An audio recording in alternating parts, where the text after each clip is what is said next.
Hey, this is Clint Baker from Hillbilly Hippie Honeybees. Today we're going to be discussing how you can be more successful in winterizing your bees over by prepping them in October and November. We will always tell you that this is the most critical time of the year for your bees.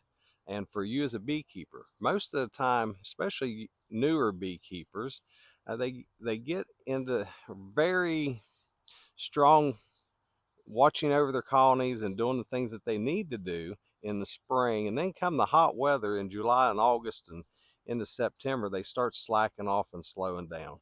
And we can't stress enough that you can't do that. Right now is when you need to really be focusing on making sure that they're doing their things. Sure, you've probably already pulled your honey. You've already got a good, successful honey stores for the winter, or enough to sell or give away to friends. But if you want them to successfully winter over, right now is when you really want to be getting a lot of things prepared and a lot of things done for them. And so today we're going to talk about 4 things that you need to be doing right now to make sure that they're ready for winter. There will be more things you need to do as time goes on, but right now this is very crucial. And number 1 is you need to make sure that your colonies are all queen right, and that your queen is healthy and laying well, and that she's doing the things that she needs to do. So what is queen right? Well, that there's a queen in there and she's alive. And if she is alive, is she laying a good pattern of brood? And if she's not, this may be the time that you need, we're getting close to the end of this, but to where you need to requeen that colony.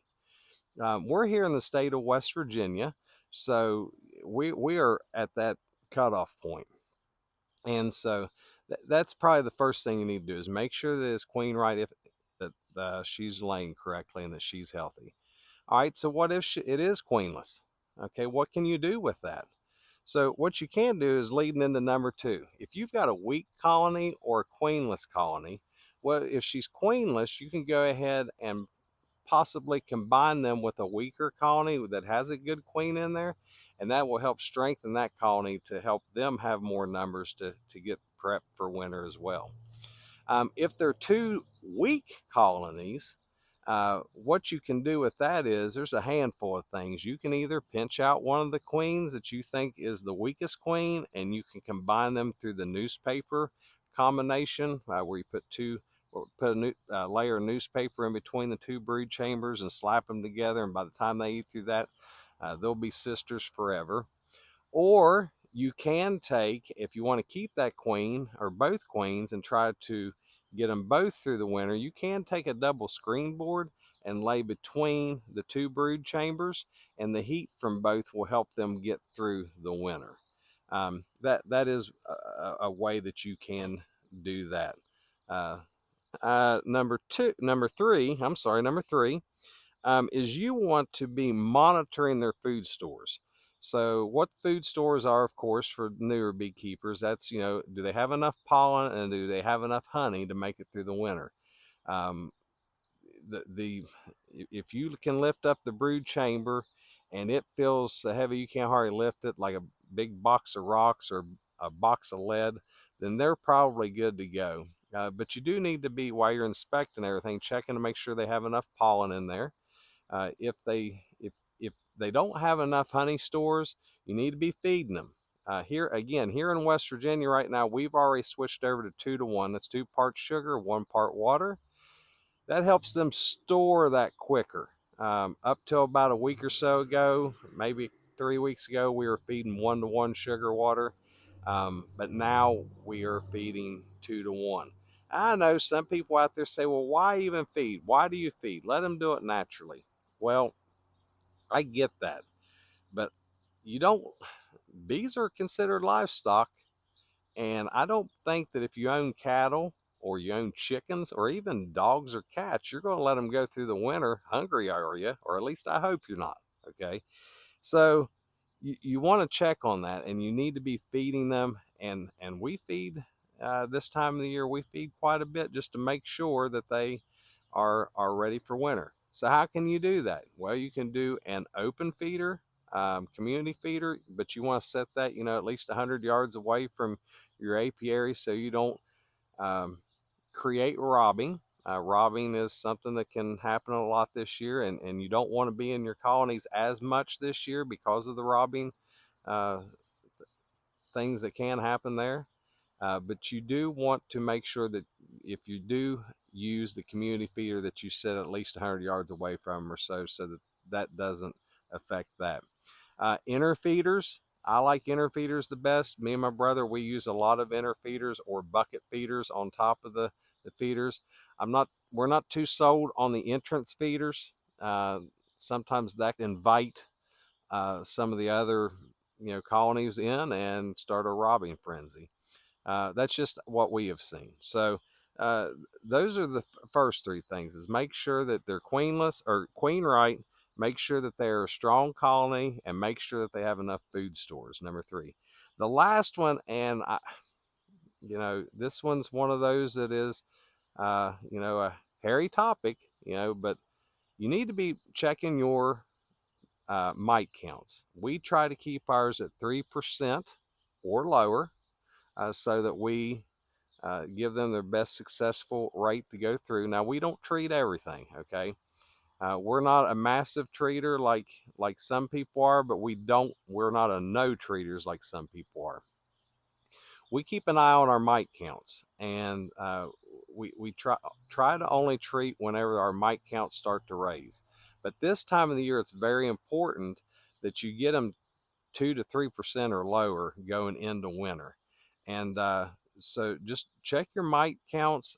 If your mite counts are higher than that, definitely be treating. Now, we use a variation in treatments.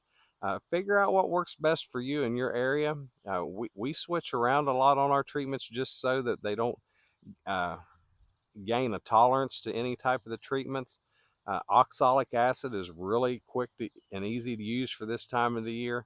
Make sure you're using the right formulation on the oxalic acid treatments, and make sure you're using the right style of vaporization tool as well.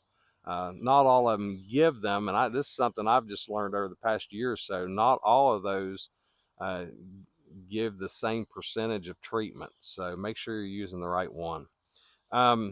But those are the four things that we highly recommend that you get onto this time of the year. And you will just end up with better success rate by the end of the year, or by the end of the winter, I should say.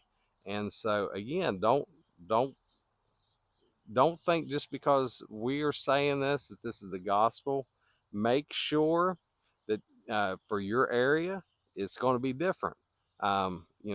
Your region will be different. Folks down south, they have a longer summer than we have. They have a longer nectar flow than we have here in West Virginia in the Appalachian Mountains.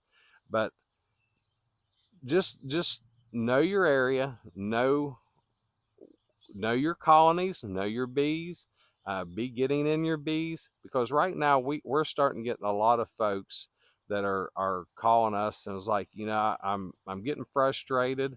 I'm in my second or third year. I've lost all these bees. What can I do? And we're trying to let them know that right now is the most crucial part of the year to be able to be in their bees, be in their and making sure that things are ready for the winter.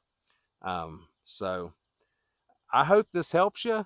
If it does, please like and subscribe to our channel. Also, if there are some things that you do differently in your region or in your area, because I know this is just four things. There's other things you need to be doing.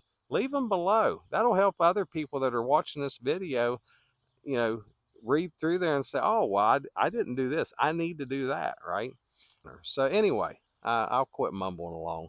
But those are just four things that we think that you need to start doing right now to have a more successful winterization of your bees.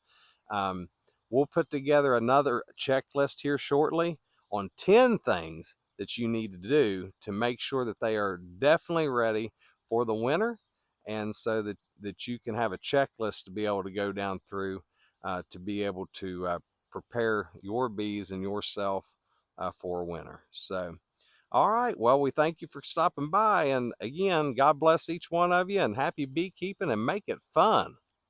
See y'all later.